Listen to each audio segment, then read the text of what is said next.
Good morning বন্ধুরা, কেমন আছো সবাই? আশা করি সবাই খুব ভালো আছো, সুস্থ আছো। আজকে 20 নভেম্বর, এখন বাজে প্রায় সকাল 10টা। কিন্তু আজ ক্যালিফোর্নিয়া আমাদের প্লেজেন্টনে প্রচণ্ড মেঘ হয়েছে। আজকে সারাটা দিনই নাকি বৃষ্টি থাকবে। তো আমি ভাবলাম সকালে মর্নিং ওয়াকটা চটজলদি সেরে আসি, আর একটু থ্রেডিংও করতে হবে। দেখি যদি আন্টির দোকানটা খোলা থাকে তাহলে করেও আসবো। তো সেই জন্যেই বেরিয়েছি। এবার যে রাস্তা দিয়ে যাব একটু নতুন, তোমাদের কাছে সে রাস্তাটা হবে। তো সবটাই তোমাদের সঙ্গে এবার শেয়ার করব। আজকে এক অদ্ভুত সুন্দর একটা ওয়েদার হয়েছে এখানে, দেখবার মতো। কাল রাত থেকে শুরু হয়েছে পাতা ঝরা। এ যেন এক পাতা ঝরার মরশুম। পাতা শুধু ঝরেই পড়ছে। দেখো বন্ধুরা, আকাশে কেমন কালো মেঘ করেছে, অদ্ভুত সুন্দর। আর এটি আমাদের অ্যাপার্টমেন্টের সুইমিং পুলটা। কে বলবে এখন সকাল 10টা বাজে, দেখে মনে হচ্ছে যেন একটু পরেই সন্ধে নেমে আসবে। তবে একটা ভুল করেছি, ছাতাটা নিয়ে আসলে ভালো হতো। যে কোনো সময় বৃষ্টি নেমে আসতে পারে। যদিও আমার ঘরের কাছেই পার্লার, তবুও মিনিট 10 তো লাগবেই হেঁটে যেতে। ছাতাটা আনলে ভালোই করতাম, একদম ভুল হয়ে গেছে। তো যাই হোক, এখন লিজ অফিসের পাশ দিয়ে আমি এই রাস্তাটা ধরে নেব। এখান দিয়ে সোজা গেলে বড় রাস্তাটা পড়বে, তারপরে আমি আর বাঁদিকে দেখে সোজা যাব, তাহলে আরেকটা বড় মেন রোড পড়বে। এত হাওয়া হচ্ছে আর সমস্ত পাতা ঝরে ঝরে পড়ছে, ভালো লাগছে, ঠান্ডাও লাগছে। আর চারদিকটা খুব নিস্তব্ধ। আজকে উইকডে, এ সময়টা বাচ্চারা তো স্কুলেই থাকে, অফিসও সবারই খোলাই থাকে আজকের দিনে। তো সে কারণে ফাঁকাই রাস্তাঘাট, দু একটা গাড়ি ছাড়া কিছুই চোখে পড়ছে না। আর ওয়েদারটাও অদ্ভুত। এদেশে উইন্টার মানে মেঘ বৃষ্টির সঙ্গে এক গভীর সখ্যতা। যত শীতটা বাড়তে থাকবে ততই এই মেঘ বৃষ্টি আরোই বাড়তে থাকবে। এ তো সবই শুরু। ভালোই লাগছে, ঠান্ডাও বড্ড। আজকের দিনটায় মনে হচ্ছে যেন হয় লেপ মুড়ি দিয়ে সুন্দর করে ঘুমানোর দিন, আদারওয়াইজ আগুন জ্বালিয়ে আগুন পোহানোর দিন। এমন সুন্দর। আর চারদিকটা অপূর্ব লাগছে, যেন মনে হচ্ছে ক্যানভাসে কেউ যেন রং তুলি দিয়ে কিছু এঁকে গেছে। এতটাই ভালো লাগছে, এতটাই সুন্দর লাগছে প্রকৃতি। এখন এই রাস্তাটা ধরে আমি খানিকক্ষণ হাঁটবো, তারপরে একটা মেন রোড পড়বে। সেই রাস্তাটা দিয়ে আরও খানিকক্ষণ এগিয়ে গেলে তারপরে আন্টির পার্লার, তার পাশে আছে ইন্ডিয়ান স্টোর, পিৎজার দোকান, চাইনিজ রেস্টুরেন্ট, একটা ছোট্ট মতো একটা মার্কেট এরিয়া। তো এই রাস্তাটা আমাদের অ্যাপার্টমেন্টের লাগোয়া রাস্তা। অ্যাপার্টমেন্টের একটি হলো পেছন দিক বলবো না, ইস্ট সাইড এটা। তো এই রাস্তাটা দিয়ে আর সোজা চলে গেলেই মুকুটদের স্কুল পড়বে। আবার এই রাস্তাটা ধরে খানিকটা ডান দিকে বেঁকে গেলে আবার গোগলের স্কুল পড়বে। আজকের দিনটা ঘন ঘন চা কফিতে চুমুক দেওয়ার দিনও বটে। ভালোই লাগে এমন দিনগুলোতে গরম গরম চা বা কফি বারবার করে খেতে, বেশ ভালো লাগে। তো যেটা বলছিলাম, কালকে থেকে আমি একটা নতুন জিনিস স্টার্ট করেছি, তা হলো ট্রাই করছি ফুল ভেজ মিল নিতে। তার রিজনটা যে অ্যাকচুয়ালি হেলদি একটা রিজন তো রয়েছে, তার সঙ্গে আরেকটা রিজন, একটা বিরাট রিজন হলো আমি অ্যাস্ট্রোলজিতে কখনোই বিশ্বাসী নই, খুব একটা বিশ্বাস একেবারেই করি না। তবে একজন অ্যাস্ট্রোলজারের কথা হঠাৎ করে সোশ্যাল মিডিয়ায় জানতে পারলাম, যে উনি বলছেন যে কেন ননভেজ খাওয়া কেন উচিত নয়। তিনি বলছেন, যখন আমরা কোনো মুরগি বা গোটকে মেরে যখন তাকে খাওয়া হয়, সে তো চায় না তার প্রাণটা যাক। তার মধ্যে প্রচণ্ড একটা ভয় কাজ করে। তো একটা নেগেটিভ জিনিস তো তার ভেতরে চলে তখন। তো সেই প্রাণীটাকে যখন আমরা মেরে খাচ্ছি, সেই এনার্জিটাও কিন্তু আমাদের ভেতর ফ্লো হয়ে যায়। তো তাই তিনি বলছেন যে সে কারণেই ননভেজ না খাওয়াটাই ভালো। তো আমার এই রিজনটা একটু মনে হলো যে ঠিকই তো বলেছেন।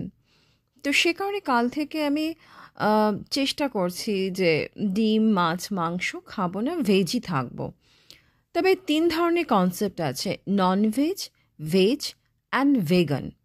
ভেগান হলো তারা যারা মাছ, মাংস, ডিম তো খাই না, ইভেন তারা হানি বা মিল্ক এসবও কিন্তু খায় না, তারা হলো কি ভেগান। তো ভেগান হলো এক্সট্রিম কনসেপ্ট, যেটা মিল্ক বা হানি খাবো না সেটা হয়তো পারবো না, বাট ভেজ তো হতেই পারি। তো সেই চেষ্টাটা কাল থেকে শুরু করেছি। সিদ্ধান্ত তো নিলাম যে ভেজ খাবো। তারপর মাথায় চিন্তা এলো, এতদিন ধরে যে ননভেজ খেয়ে এসছি, হুট করে যদি ভেজ স্টার্ট করি, শারীরিকগতভাবে কোনো প্রবলেমে পড়বো না তো? প্রোটিনের রিকোয়ারমেন্টগুলো কমপ্লিট হবে তো? বিভিন্ন ধরনের কোয়েশ্চেন মাথায় আসছিল। তো সার্চ করতে শুরু করলাম, একটু স্টাডি করতে শুরু করলাম। তাতে যা দেখলাম যে প্রোটিন, যারা গ্রোয়িং চিলড্রেন তাদের যতটা প্রোটিন রিকোয়ার্ড, আমাদের মতো অ্যাডাল্টদের কিন্তু অতটা প্রোটিনের প্রয়োজন হয় না। আর যদি আমরা ভেজ খাই, ডাল, সয়াবিন, পনির, টোফু, এসব থেকে কিন্তু আমাদের প্রোটিনের যা রিকোয়ারমেন্ট সেটা কমপ্লিট হয়ে যায়। সুতরাং অত ওয়ারিড হওয়ার কিছু নেই। তো এসব ভাবনা চিন্তার পর আমি ফাইনালি ডিসিশন নিলাম, না তাহলে আমি কাল থেকে ভেজ স্টার্ট করছি। তো কাল পুরো দিনটাই আমি ভেজ খেয়েছি এবং খুব ভালো ছিলাম খেয়ে, খুব হালকা লাগছিল, ফুরফুরে লাগছিল শরীরটা। কাল রাতে ঘুমও খুব ভালো হয়েছে। তো দেখি কতদিন কন্টিনিউ করতে পারি। ইচ্ছে তো রইল ভেজই হয়ে যাব। কথা বলতে বলতে কখন যেন বড় রাস্তায় চলে এসেছি। আকাশটা অদ্ভুত সুন্দর লাগছে। এমন দিনে একটা কবিতা খুব মনে পড়ছে। এমনও দিনে তারে বলা যায়, রবীন্দ্রনাথ ঠাকুর। এমনও দিনে তারে বলা যায়, এমনও ঘন ঘোর বরিশায়, এমনও দিনে মন খোলা যায়, এমনও মেঘ স্বরে, বাদল ঝড়ো ঝরে, তপনহীন ঘন তমসায়। সে কথা শুনিবে না কেহ আর, নিভৃত নির্জন চারিধামুখী, গভীর দুঃখে দুঃখী, আকাশে জল ঝরে অনিবার। জগতে কেহ যেন নাহি আর, সমাজ সংসার মিছে সব, মিছে এ জীবনের কলরব। কেবল আঁখি দিয়ে আঁখির সুধা পিয়ে, হৃদয় দিয়ে হৃদি অনুভব। আধারে মিশে গেছে আর সব, তাহাতে এ জগতে ক্ষতিকার, নামাতে পারি যদি মনোভার। শ্রাবণ বরিশনে একদা গৃহকোণে, দুকথা বলি যদি কাছে তার, তাহাতে আসে যাবে কিবাকার। ব্যাকুল বেগে আজি বহে যায়, বিজুলি থেকে থেকে চমকায়। যে কথা এ জীবনে রহিয়া গেল মনে, সে কথা আজি যেন বলা যায়, এমনও ঘন ঘোর বরিশায়। খুব সুন্দর একটি কবিতা, খুব ভালো লাগা এক কবিতা। তো অনেকটা রাস্তা চলে এসেছি, এবার প্রায় পার্লারের কাছাকাছিই চলে এসেছি। এবার রাস্তাটাকে ক্রস করতে হবে। হাঁটতে হাঁটতে চলে এসেছি কাছাকাছি। এবার রাস্তাটা ক্রস করে নেব, আর মিনিট 5 হাঁটা রাস্তা। তারপরে ওপারে গিয়ে পার্লার তো ঢুকবই, একটু ইন্ডিয়ান স্টোর গেলেও ভালো হতো, কিছু ছোটোখাটো কেনাকাটি আছে, বাট এবেলায় যাবো না, সেটা বিকেলেই করব ভাবছি। আবার পার্লারটা খোলা আছে কিনা এটাও চিন্তার বিষয়, অনেক সময় বন্ধও থাকে। তো গেলেই বুঝতে পারবো। দেখি রাস্তায় সমস্ত দুপাশেই দেখছো বন্ধুরা কত পাতা পড়ে আছে, প্রচণ্ড হাওয়া হচ্ছে, প্রচণ্ড পাতা ঝরে পড়ছে। উইন্টারটা মানেই গাছগুলো পাতাবিহীন দাঁড়িয়ে থাকবে, এমনটাই হয় এখানে। তার আগে ফলটা হয়ে যায়। আর বৃষ্টি এসে গেলে তো পাতা থাকবেই না গাছগুলোতে। তো এমনটাই দেখা যাবে এখন। তখন খুব মন খারাপ হয় গাছগুলো যখন পাতা থাকে না। তো এখানকার উইন্টারটা এমনই। তো এরপরে এই রাস্তাটা ধরে আরেকটু এগিয়ে গেলে আমি রাস্তাটা ক্রস করব, আর দূরে কিন্তু পাহাড়গুলো দেখা যাচ্ছে, মেঘের সাথে মিশে আছে, তবে দেখা যাচ্ছে একটা ডার্ক কালারের যে দূরে, সেটা পাহাড়ই। তাড়াতাড়ি ফিরেও যেতে হবে, একে তো বৃষ্টি নামতে পারে, সম্ভাবনা তো রয়েইছে। তারপর গিয়ে আমাকে রান্নাও করতে হবে। আজকে মুকুটের তাড়াতাড়ি ছুটি। গুগলের যেমন ছুটি হয় তেমনই মুকুটের থ্যাঙ্কসগিভিংয়ের কারণে এই সপ্তাহে খুব তাড়াতাড়ি ছুটি হয়ে যাচ্ছে। তো এসে ওর খিদে পেয়ে যাবে, রান্নাবান্নাও সারতে হবে। এবার আমি রাস্তাটা ক্রস করব, এই রাস্তা ধরে ওপারে যাব। তো রান্নাবান্না আছে। তো কালকের মাশরুমের তরকারি আছে যদিও, কিন্তু ফিরে তাও কিছু একটু করতে হবে। আমি মার্কেট এরিয়াতে চলে এসেছি। ওই সোজা যে দোকানগুলো আছে ওখানেই আমার পার্লারটা রয়েছে, আর ডান সাইডে যে দোকানটা, এটা হলো ইন্ডিয়ান স্টোর। খুব হাওয়া হচ্ছে, তো এ সময় খোলাই থাকে সাধারণত পার্লার। তো গিয়ে দেখা যাক কী অবস্থা। না খোলা থাকলে আবার এমনি ফিরে যেতে হবে। তখন মনে করতে হবে হাঁটতেই বেরিয়েছি, হাঁটাটা তো হলো। তো যাই হোক, দেখা যাক কি হয়। তো রান্না করতে হবে গিয়ে, সে ব্যাপারটা তো রয়েইছে।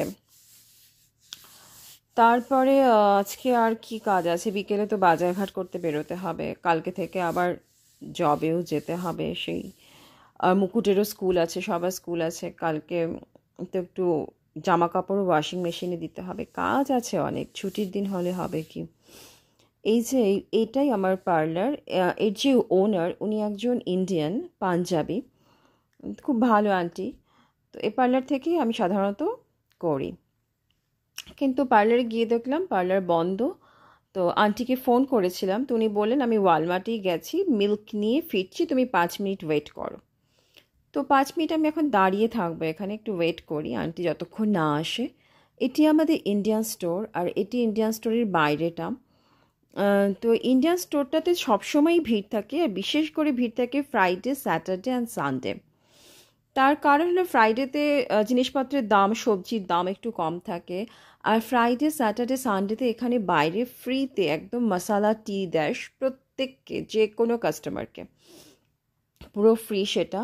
এবং তার সাথে বাইরে জিলিপি ভাজা হয়, স্ট্রিট ফুডগুলো ইন্ডিয়ার যেরকম চাট, পাপড়ি চাট, সব কিছু পাওয়া যায়, তবে সেগুলো ফ্রি নয়, কিন্তু সেগুলো পাওয়া যায়। আর ভেতরে তো যেমন সবজি, যা যা গ্রসারি, সেগুলো তো পাই। বাইরে এই স্ট্রিট ফুডগুলো সেই দিনগুলোতে, ফ্রাইডে, স্যাটারডে, সানডেতে খুব সুন্দর পাওয়া যায়, আর টেস্টও খুব ভালো। আর এই এখান দিয়ে সোজা গেলে ওই যে খুব সুন্দর গাছগুলোতে ফল কালার ধরেছে, তো তাই দেখে আমি একটু এগিয়ে যাচ্ছি, যদি তোমাদেরকে একটু সেগুলোও দেখানো যায়। আর এই দিকটায় আছে কিছু রেস্টুরেন্ট, কিছু জাপানি আর চাইনিজ রেস্টুরেন্ট, ডমিনোস, এই দিকটা এগুলো রয়েছে। ওইদিকে এত সুন্দর গাছটাতে ইয়েলো ফল কালার হয়ে আছে, তো সেটা তোমাদের দেখাবো বলেই ওদিকটার দিকে আমি একটু যাচ্ছি। আন্টি যতক্ষণ না আসে এদিকটাও কভার করে নিই। আর এর সামনে একটি একটা স্কুল আছে ছোট বাচ্চাদের।